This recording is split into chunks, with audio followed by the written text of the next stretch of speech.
Class 12th, Lesson 1. Teach me to listen, Lord. हे ईश्वर, मुझे सुनना सिखाइए। इस पोयम की पंक्तियां इस प्रकार हैं। Teach me to listen, Lord, to those nearest me. हे ईश्वर, जो मेरे नजदीक हैं, मुझे उनको सुनना सिखाइए।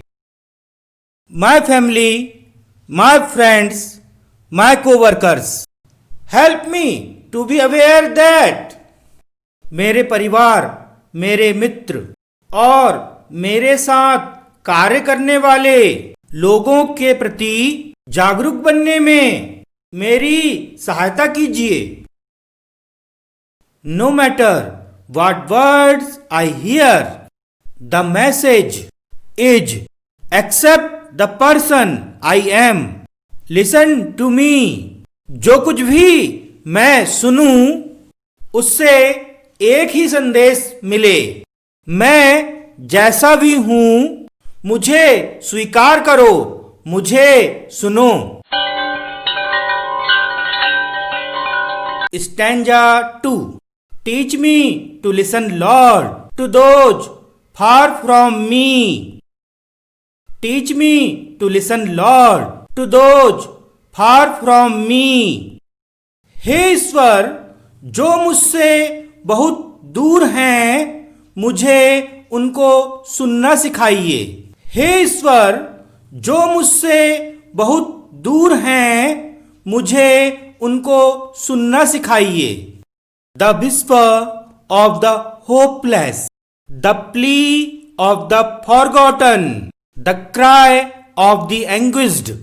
The whisper of the hopeless, the plea of the forgotten, the cry of the anguished. निराश लोगों की फुसफुसाहट को, भूले बिसरे लोगों की दलीलों को, व्यथित लोगों की चीत्कार को। Stanza 3. Teach me to listen, Lord, to myself. Teach me to listen, Lord, to myself. हे ईश्वर, मुझे अंतर आत्मा की आवाज सुनना सिखाइए।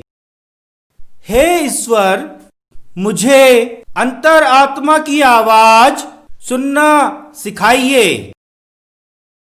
Help me to be less afraid to trust the voice inside, in the deepest part of me. Help me to be less afraid to trust the voice inside, in the deepest part of me. मेरा भय कम करने में, मेरी अंतरात्मा में मेरा विश्वास जगाने में मेरी सहायता कीजिए। Stanza 4. Teach me to listen, Lord, for your voice. Teach me to listen, Lord, for your voice. हे ईश्वर, मुझे आपकी आवाज अर्थात आपका उपदेश सुनना सिखाइए। In busyness and in boredom, in certainty and in doubt. In busyness and in boredom, in certainty and in doubt. जब मैं व्यस्त रहूं और जब मैं खाली बैठा रहूं, जब मैं निश्चितता में रहूं और जब मैं संदेह में भटका रहूं। In noise and in silence teach me, lord, to listen. In noise and in silence teach me, lord, to listen. जब मैं कोलाहल में रहूं और जब मैं शांत एकांत में रहूं, हे ईश्वर, मुझे सुनना सिखाइए। हे ईश्वर, मुझे सुनना सिखाइए।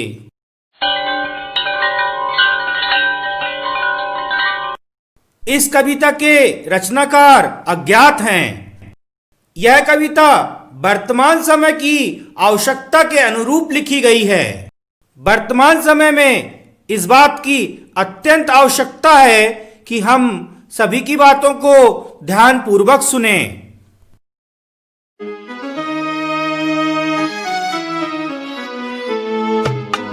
Meanings of difficult words. Aware, aware का अर्थ है जानकार होना या सजग होना। अवेयर, अवेयर का अर्थ है जानकार होना या सजग होना। विस्पर, विस्पर का अर्थ है बहुत हल्की आवाज। विस्पर, विस्पर का अर्थ है बहुत हल्की आवाज। एंग्विश, एंग्विश का अर्थ है व्यथा। एंग्विश, एंग्विश का अर्थ है व्यथा। बिजीनेस, बिजीनेस का अर्थ है व्यस्तता। बिजीनेस, बिजीनेस का अर्थ है व्यस्तता।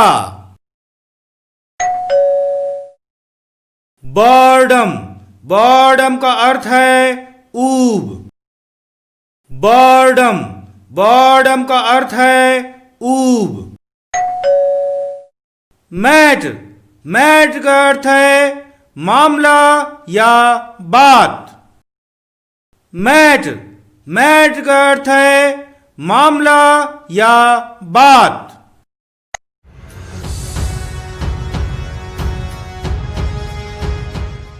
Lesson 1. Teach me to listen, Lord. Questions and answers. Question 1.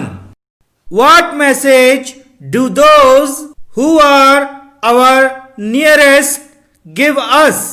जो हमारे सबसे करीब हैं वे हमें क्या संदेश देते हैं?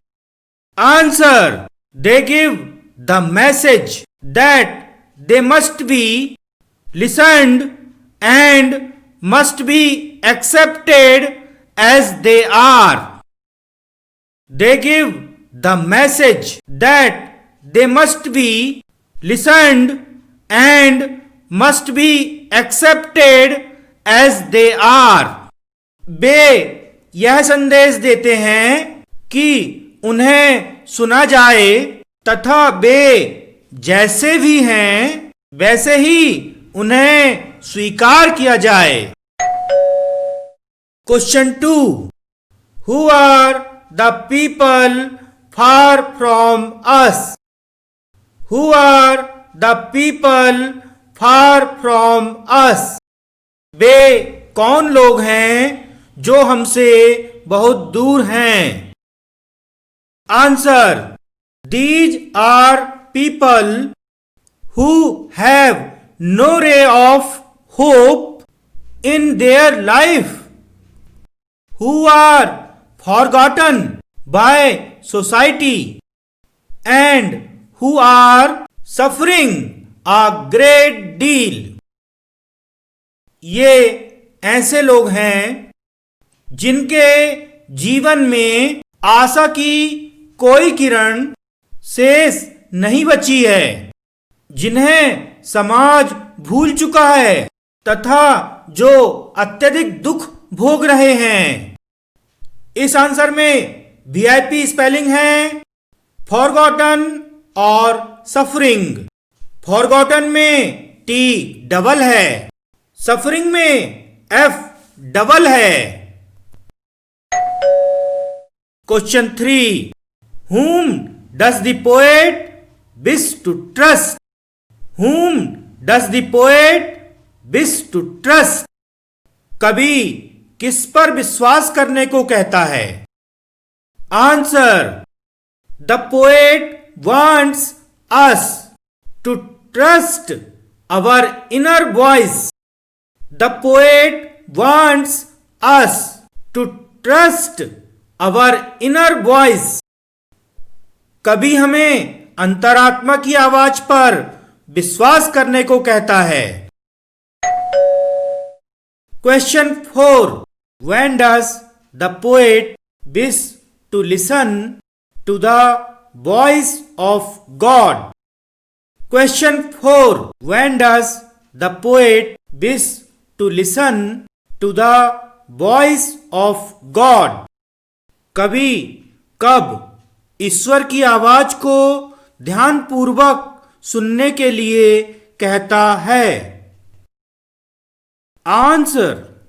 The poet wants us to listen to the voice of God when we are very busy or are getting bored, when we are certain about something or are in doubt, and when we are surrounded by loud noises or by serene silence.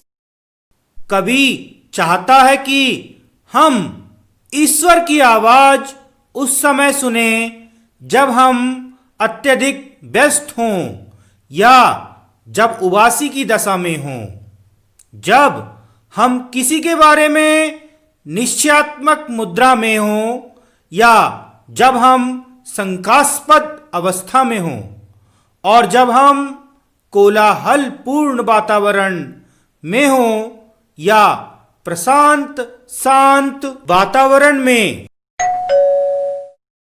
Question 5. What do you suppose the hopeless, the forgotten, the anguished want to tell us? What do you suppose the hopeless, the forgotten, the anguished want to tell us?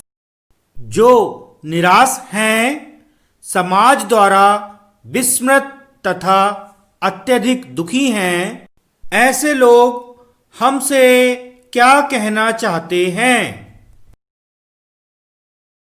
Answer. They want to tell us to give them our sympathy, love and care. Answer.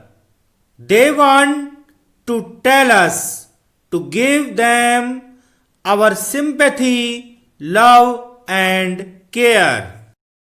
वे हमसे संवेदना, प्यार तथा संरक्षण देने का आग्रह करते हैं. Question 6. How could listening to one's inner voice be helpful? Question 6. How could listening to one's inner voice be helpful? अपनी अंतरात्मा की आवाज सुनना किस प्रकार सहायक हो सकता है? Answer. It helps us in becoming less afraid as well as give us proper guidance. Answer.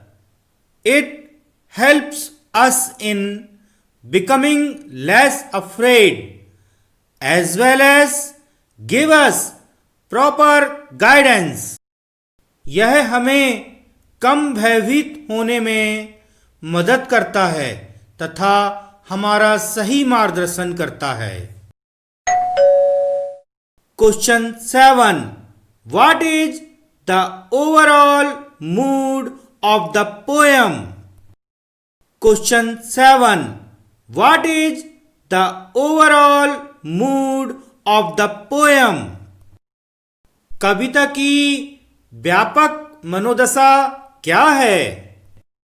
कविता की व्यापक मनोदशा क्या है? Answer. The overall mood of the poem is that of love, care and devotion to humanity and to God. Answer. The overall mood of the poem is that of love, care and devotion to humanity and to God. कविता की व्यापक मनोदशा मानवता तथा ईश्वर के प्रति प्रेम, चिंता और समर्पण का भाव है।